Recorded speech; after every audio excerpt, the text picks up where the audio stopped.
Hello everyone, how are you today? My name is Sanna Faye and I wanna welcome you all to a video, and actually I think it's my first one, about life in Sweden. Every country is different from one another, both when it comes to its culture and norms, but also society in general. And I believe that is the beauty of our today's world, that every country has something unique to offer, and that we can choose where we want to live and what we want to experience. Of course, life itself can lead one to a specific place, and that is exactly what happened to me. I have been living in Sweden for 7 years now, and I can tell you that it wasn't a matter of choice, but more a matter of fate. And do you believe in that? If so, I would love to hear your opinions in the comment section. Anyway, being in Sweden for a while now made me realize there are some unique aspects of this country that can influence one's life here. And if you choose to move here, or if life brings you here for reasons only known to the universe, here are some things that can have an impact on your life in Sweden. But before I go into explaining them, I want to say that everything I will tell you is from my own experience as an expat or a migrant, as you want to call it, and they are my personal opinions and experiences of this country. Someone else might have lived another reality than me, but in this video I will share with you the experiences of a Romanian teenage young adult girl living in Sweden for 7 years. So let's start.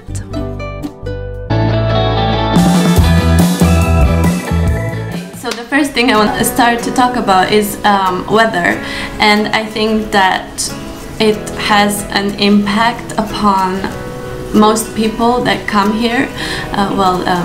Not the ones that are actually coming from a other Scandinavian country to Sweden, but for the people that, for example, come from somewhere warm like Spain or Portugal or like Italy, even someone from Eastern Europe, someone from like Asia or Latin America or like America in general. And except Canada though, because it's similar. But yeah, so it really has an impact upon your life here. Coming from a country where seeing the sun is not a celebration, I didn't pay so much attention to how the weather influences one's life. I actually didn't believe in that concept, that weather might have an impact upon your mood. It never happened to me, and I've never imagined something like this even existing. But it is true. Weather truly affects oneself. It affected me, and really hard. I didn't know why I was sleepy all the time, or why I had no motivation to do anything. During the dark autumn days and then winter months, which last for almost half a year, I just wanted to hide under a blanket and hibernate like a bear. Going to school or work seemed so hard for me, and I could barely wake up in the morning and do my daily chores. Not to mention that when you wake up in the morning, it is as if you wake up at midnight. That's how dark it is outside. Then you go to work or university, and that's the only time when it's light outside, and then when you finish working or finish your classes and go home, it's dark again. And rainy, plus windy and cold most of the time. So in a way, the only light you'll ever see during the dark autumn days is gonna be an artificial one. Okay, maybe I'm exaggerating a bit. Perhaps you'll be lucky to see sun in November. However, I wasn't this year. Okay, but the remedy for this aspect, for this thing, is to take lots of vitamin D, and as you can see here, I have two types of vitamin D, I can say. One is stronger and one is less strong, so it depends on what you need. But yeah, take lots of vitamin D. However, that is the bad side of experiencing weather in Sweden. The other perspective is filled with light and sunny days, mild weather, not too warm, and perfect for spending time outside as much as you can. I just can't wait for the month of March or April, when the whole nature is resurrecting after cold days, when flowers and trees start to bloom and when the grass is greener than ever. Those are the days that will make you love Sweden and its nature. Those are the days that will turn the balance in its favor and will help you throughout the dark days of autumn and winter by knowing there is a light at the end of the tunnel. So much light even that you'll need really dark curtains and sleeping masks in order to fall asleep. I remember that during my first year here, I was shocked by how much light there was compared to my country. I couldn't believe that there were only 2 or 3 hours of evening where you could still see the sky, and that at 11 or 12 in the evening there was still so much light as though it was only afternoon. Those are the days you live for and expect every year. Okay, number 2, I want to talk about the Swedish welfare system. And who hasn't heard about the Swedish welfare system before? Because for some years now, a short video describing parts of it appear on my Facebook page quite regularly, maybe monthly. Have you ever seen that? The one with parenting, you know, the one that shows dads taking care of their children as well because of the paid parental leave, which says that both parents can take time off to spend with their children. And that is only a small part of the welfare system that Sweden offers. Other parts include free healthcare, free education, elderly care, and a big part that is social security, which includes a lot of bidrags, and in other words, that means monetary aid offered by the government or support in special cases, such as if you have a child or if you can't afford a housing, or as handicapped and you cannot work.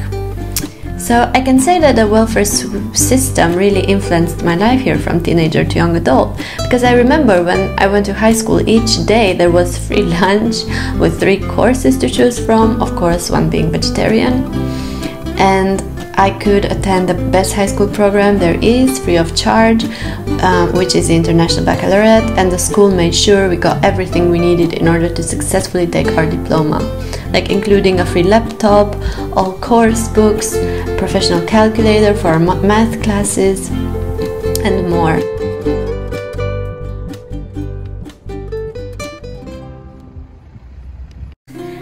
And then look at these guys playing football here. They have a hobby.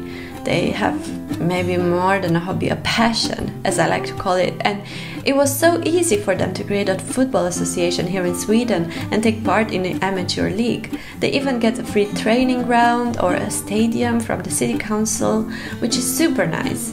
And everything is free. I know that taxes are quite high here and the government can take even 30% or more of your income, depending how high your income is, but I would give it away anytime for the above mentioned benefits.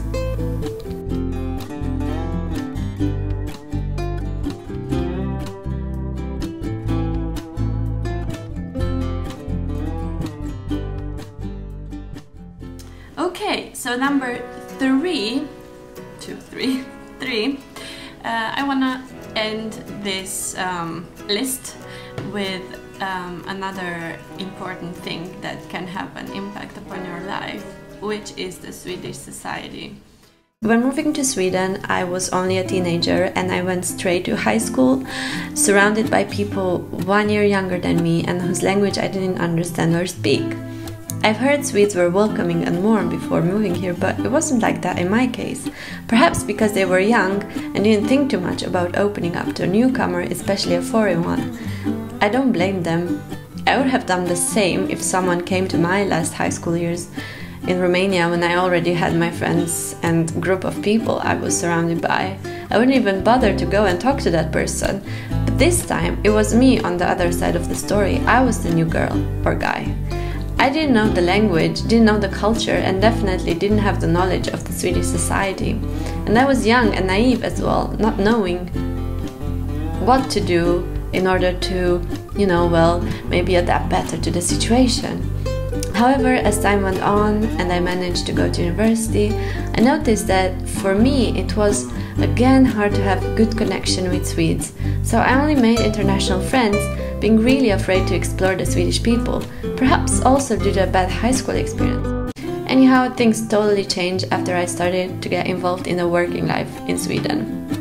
Then I discovered how warm and welcoming people here are, and even though my Swedish is still not like a native's one, they encourage me all the time to speak, and They tell me that for a self-taught person I speak really, really well.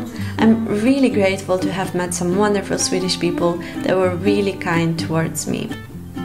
So I guess it depends on everyone's experiences of the Swedish society. Some might enjoy it from the start if they are lucky to have a nice and welcoming environment, some might not. But one thing is for sure, Swedish people are super independent, really stuck in their own bubble. And if you ever want to make friends with a Swede, then you have to break those barriers. It can take time. I still haven't gotten to experience that, as I still know more international people than Swedish ones, but I believe that behind those big cold Swedish walls lies a kind heart ready to open up for a new friend. Okay guys, so last but not least, these were my 3 things that I believe can have an impact upon one's life here, and it definitely had an impact upon my life, as you heard from this little story. And I just want to say that I don't want to discourage you in any way to come to Sweden. I believe Sweden is such a nice country, and I don't want to go somewhere else. Like, I think that this country has everything you need in order to have a wonderful life here. And okay, maybe the weather can have a really important impact upon your life, but at the same time I believe that you can overcome this challenge by taking lots of vitamin D, as I said before, and also go somewhere warm. So like, I really don't believe that Sweden and the Swedish society, as Swedish culture, is very unbearable. I really think the opposite, and I don't know, I'm so grateful to be here and have this experience, and I wouldn't change it, and I don't regret living what I have lived, and I'm just I'm happy to be here. So I wanted to share with you guys both the good and bad parts about living in Sweden. So I guess you can have your own, perspective upon the situation. So, but anyway, I really wanna hear your stories if you experience other things than I have, and it would be really nice to share them here and make other people aware of life in Sweden and how it is like here. So yeah, I wish you a wonderful day ahead, and see you in the next one.